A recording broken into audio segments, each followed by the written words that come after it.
प्यारे साथियों, आप सभी का स्वागत करता हूँ आज की इस वीडियो में। तो डियर, जैसा कि आपको पता है कि 2024 में जो एग्ज़ाम्स हुआ था आपका 6 सेमेस्टर का, जो कि बिहार इंजीनियरिंग यूनिवर्सिटी के द्वारा लिया जाता है। तो इस बार भी 2025 में भी जो है 6 सेमेस्टर का एग्ज़ाम्स होगा।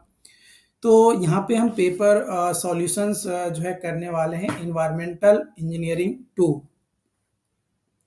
जो कि आपको 6 सेमेस्टर में पढ़ने हैं।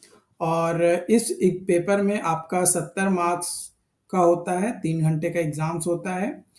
9 क्वेश्चंस होते हैं, उस 9 में से आपको 5 बनाने होते हैं, जिसमें से पहला क्वेश्चन जो है कंपल्सरी होता है। तो कई सारे लोग इसको सॉल्व करते हैं क्योंकि कंपल्सरी ये होता है इसीलिए। तो यहाँ पे जो पहला क्वेश्चंस है ये वन लाइनर या फिर ऑब्जेक्टिव क्वेश्चंस देखने को मिलता है। वो डिपेंड करता है कि किस सब्जेक्ट का पेपर आपका है। तो कुछ पेपर में सब्जेक्टिव वन लाइनर टाइप का होता है, किसी में ऑब्जेक्टिव क्वेश्चंस पूछे जाते हैं, कहीं कई बार फिल इन द ब्लैंक्स भी पूछा जाता है। तो यहाँ पे इन्वायरमेंटल इंजीनियरिंग 2 में आपका ऑब्जेक्टिव क्वेश्चन पूछा गया है, यानी एमसीक्यू है। तो यहाँ पे वन बाय वन हम सारे क्वेश्चंस को डील करेंगे। तो सबसे पहला क्वेश्चन है, which of following is a primary treatment process in sewage treatment. तो वो कहलाता है आपका सेडिमेंटेशन। अगला क्वेश्चन है, which of following is a potential source of sewage pollution. तो वो होता है आपका industrial discharge, agricultural runoff and household waste water. तो all of the above is the right answer. अगला क्वेश्चन है, what is the role of anaerobic bacteria in sewage treatment. तो to break down organic matter without oxygen. तो A पहला option सही हो जाएगा। अगला क्वेश्चन है, what is the purpose of sewage treatment plant. Sewage treatment plant का क्या पर्पस होता है। तो to treat and dispose waste water safely. तो दूसरा इज द राइट आंसर। अगला क्वेश्चन है, what is the main purpose of secondary treatment in sewage treatment. Secondary treatment का क्या पर्पस होता है, मेन पर्पस सीवेज ट्रीटमेंट में उसको बताना है। तो वो होता है to reduce organic matter and nutrients.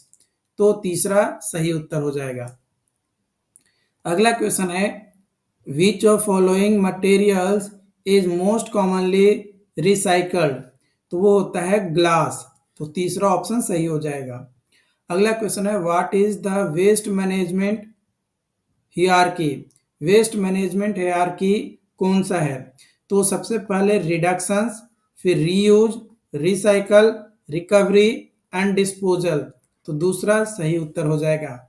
अगला क्वेश्चन है, which of following is a challenge in solid waste management. Solid waste management में कौन सा चैलेंजेबल चीजें हैं, जो 4 ऑप्शन दिए गए हैं उसमें से। तो लैक ऑफ पब्लिक अवेयरनेस, ये मेन चैलेंजेस है सॉलिड वेस्ट मैनेजमेंट का। अगला क्वेश्चन है आपका, what is the goal of solid waste management. Solid waste management का गोल क्या होता है। तो टू रिड्यूस इन्वायरमेंटल इम्पैक्ट। दूसरा सही उत्तर हो जाएगा। अगला क्वेश्चन है, which legislation in the United State focuses on waste management and resource recovery. तो होता है resource and conservation and recovery act, जो कि आपका दूसरा ऑप्शन सही हो जाएगा। तो देखो, इस तरीके से आपका जो है ऑब्जेक्टिव क्वेश्चन जो है यहाँ पे कंप्लीट हो जाता है। उसके बाद आपका दूसरा जो क्वेश्चन है वो सब्जेक्टिव क्वेश्चन यहाँ से आपका स्टार्ट होता है मेन। तो यहाँ पे पहला क्वेश्चन है, evaluate the impact of pollution growth and urbanization in the design of sewage system and what strategy can be employed to address this challenges. मतलब क्या इम्पैक्ट डालता है पॉपुलेशन ग्रोथ का एंड अर्बनाइजेशंस का on the design of sewage system और आपका कैसे हम उस चैलेंजेस को ओवरकम कर सकते हैं, खत्म कर सकते हैं। तो देखो, अगर हम बात किया जाए सबसे पहले impact of population growth and urbanization, तो ये इंक्रीज करता है वेस्ट वाटर जनरेशंस, मतलब जो वेस्ट वाटर का जो जनरेशन होता है वो बढ़ जाता है। इसके अलावा इम्परवियस सरफेस बढ़ जाता है। साथ ही साथ आपका नेटवर्क एक्सपेंशन होता है और कॉम्प्लेक्सिटी जो है जनरेट होता है, क्योंकि कई सारे ऐसे भी सॉलिड वेस्ट होते हैं जिसका रिक्वायर्ड तो नहीं होता है, बट लोगों की इच्छाएं बढ़ते जाती है, पॉपुलेशन बढ़ता है, अर्बनाइजेशन बढ़ता है, जिसके कारण से उनकी इच्छाएं भी जो है बढ़ती है। इसके अलावा इन्वायरमेंटल स्ट्रेन, मतलब इन्वायरमेंट में स्ट्रेन डेवलप होता है। साथ ही साथ जो लैंड यूजेज है वो भी बढ़ता है। तो लैंड यूजेज जब बढ़ता है तो जो खाली जमीन है वो कमेगा, यानी जो एग्रीकल्चरल एरिया है या फिर जो सॉलिड वेस्ट है वो कहीं ना कहीं ज़्यादा जनरेट होने से जो लैंड का रिक्वायर्ड है या जो लैंड है वो घटते जाता है, एक तरीके से कह सकते हैं। अब इन ये जो चैलेंजेस डेवलप हुआ कि भाई वेस्ट वाटर जनरेट हुआ, इम्परवियस सरफेस हुआ, या कॉम्प्लेक्सिटी आ गया, एनवायरमेंटल स्ट्रेन आ गया, लैंड कंस्ट्रेंट्स हो गए, तो इसको हम कैसे खत्म कर सकते हैं, मतलब ये जो चैलेंजेस है इसको हम कैसे एड्रेस कर सकते हैं। तो सबसे पहला हम क्या करेंगे कि जो भी अर्बनाइजेशन करना है, यानी अर्बन एरिया हमें बनाना है, तो उसका एक इंटीग्रेटेड प्लानिंग बनाएंगे। फिर उसके बाद एक डिसेंट्रलाइज्ड सिस्टम लागू करेंगे, और जो बारिश का पानी है उसको हम क्या करेंगे, स्टोर करके रखेंगे, और उसको ट्रीटमेंट करके हम उसको सप्लाई करेंगे, ताकि वो फ्यूचर्स में हम उसका यूज ले सकें, प्रयोग कर सकें। इसके अलावा रिहेबिलिटेशंस और सिस्टम को अपग्रेड करेंगे, और एडवांस ट्रीटमेंट टेक्नोलॉजीज हम इम्प्लीमेंट करेंगे, ताकि जो भी सॉलिड वेस्ट जनरेट हो रहा है उसको कम टाइम में हम रिसाइकल कर सकें या रिड्यूस कर सके या रीयूज कर सके। वो प्रोसेस हम करने के लिए नए नए टेक्नोलॉजीज या एडवांस ट्रीटमेंट टेक्नोलॉजीज को जो है हम इंट्रोड्यूस करेंगे।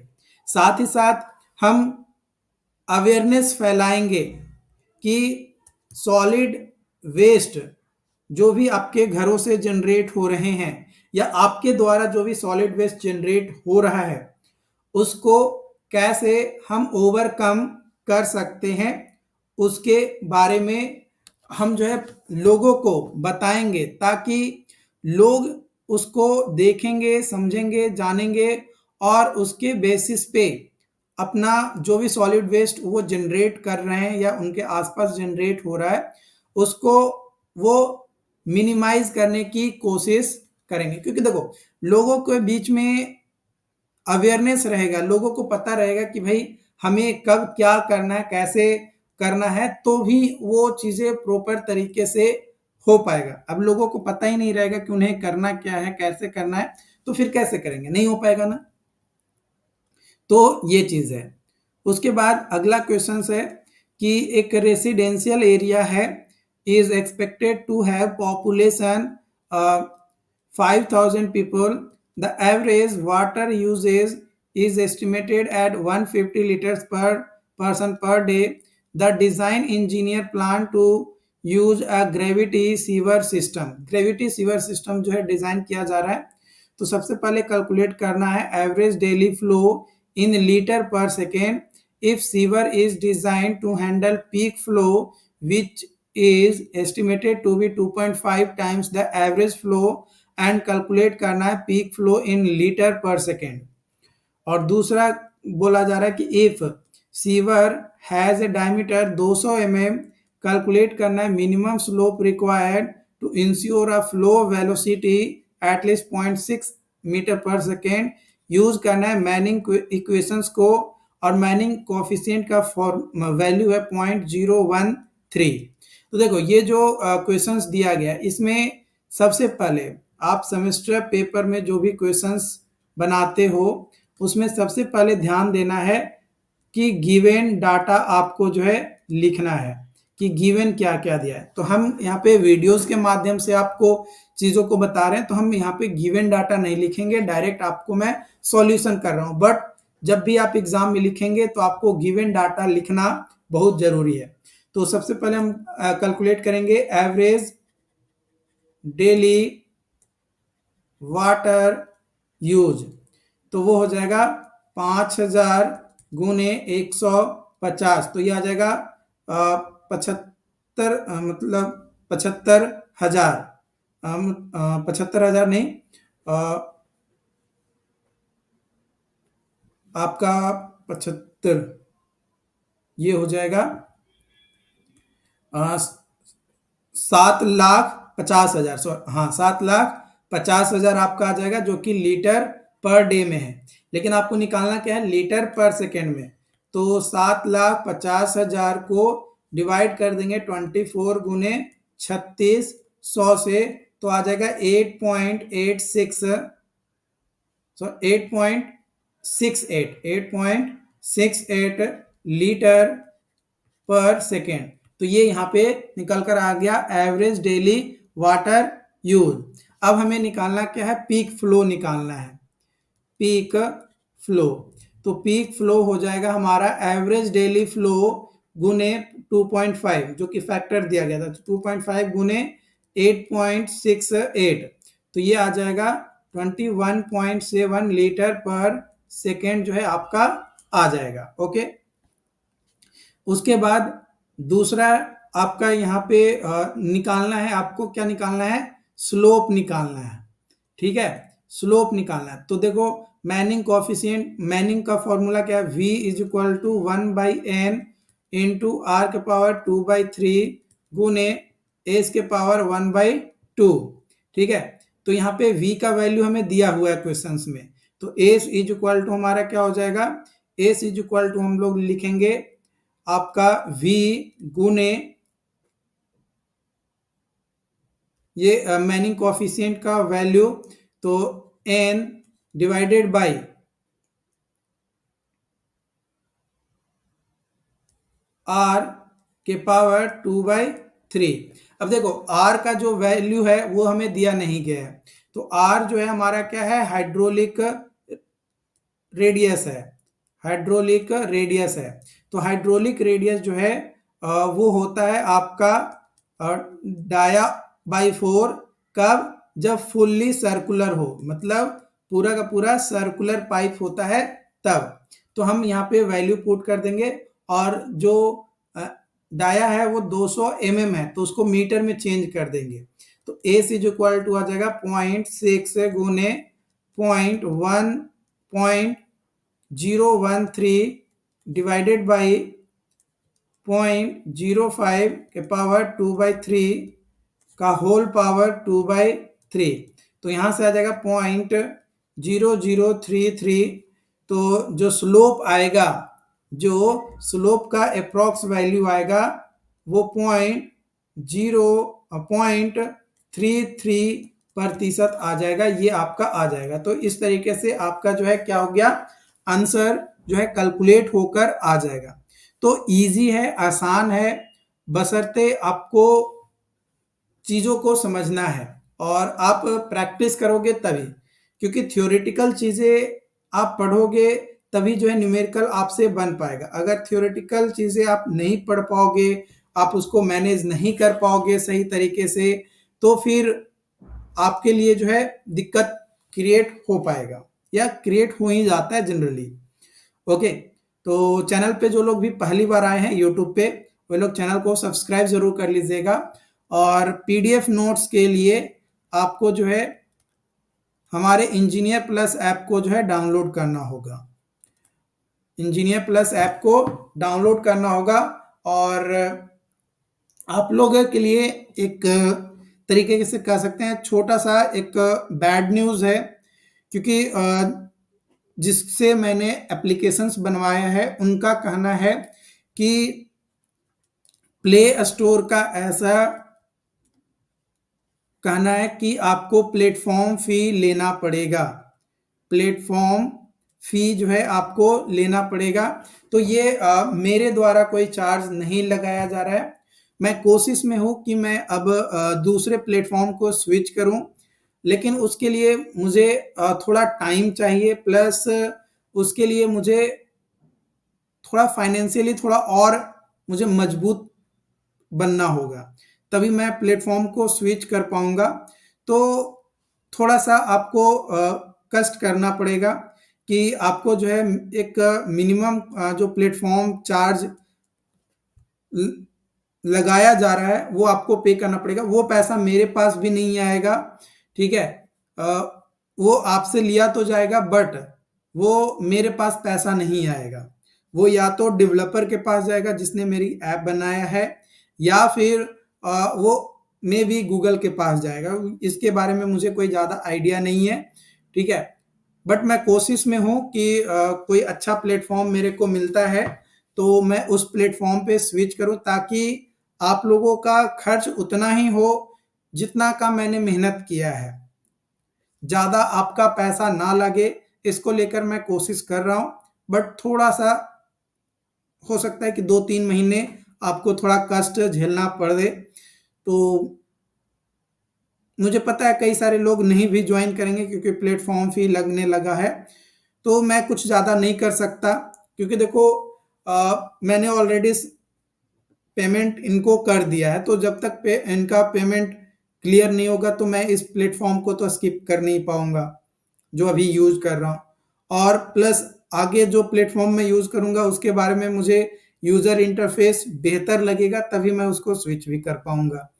तो थोड़ा उसमें टाइम लगेगा, क्योंकि मैंने इसको लेकर कंसर्न रेज किया, बट उनके टीम का साफ कहना है कि मिनिमम आपको जो है 10 रुपया प्लेटफॉर्म फी देना पड़ेगा, जो कि स्टूडेंट देंगे, आपको नहीं देना है। और मैक्सिमम 45 रुपया। मैं उनसे रिक्वेस्ट भी किया कि हमारे जितने भी कोर्सेज होते हैं वो 10 रुपये, 15 रुपये, 20 रुपये या इवन 100-200 रुपये तक ही कोर्स का प्राइस रहता है। अब 10 रुपये प्लेटफॉर्म फी देना है और 10 रुपये का कोर्स है। अगर मान के चलो 10 रुपये के कोर्स के लिए हम 45 रुपया प्लेटफॉर्म फी ले रहे हैं, तो ये किसी भी तरीके से जिन्विन नहीं है, सही नहीं है। लेकिन अब इस चीज में मैं फंस चुका हूं, पैसा दे चुका हूं, तो अब यहां से जब तक मेरा मतलब टाइम कंप्लीट नहीं होता तब तक मैं इसमें से निकल नहीं सकता। तो थोड़ा मैं फंस चुका हूं। अब आप लोगों का ही बस सहारा है। आप लोगों को अगर लगता है कि ज्वाइन करना चाहिए तो आप ज्वाइन करिए, अदरवाइज मैं कोशिश कर रहा हूँ कुछ नए प्लेटफॉर्म को स्विच करने का, जहाँ पे आपसे कम पैसा लिया जाए। मतलब जितना पैसा मैं कोर्स का लगाऊं उससे 1-2 रुपया ही ज़्यादा लिया जाए प्लेटफॉर्म फी के नाम पे। ओके, बाकी मिलते हैं नई वीडियो में नई अपडेट के साथ। Thank you so much.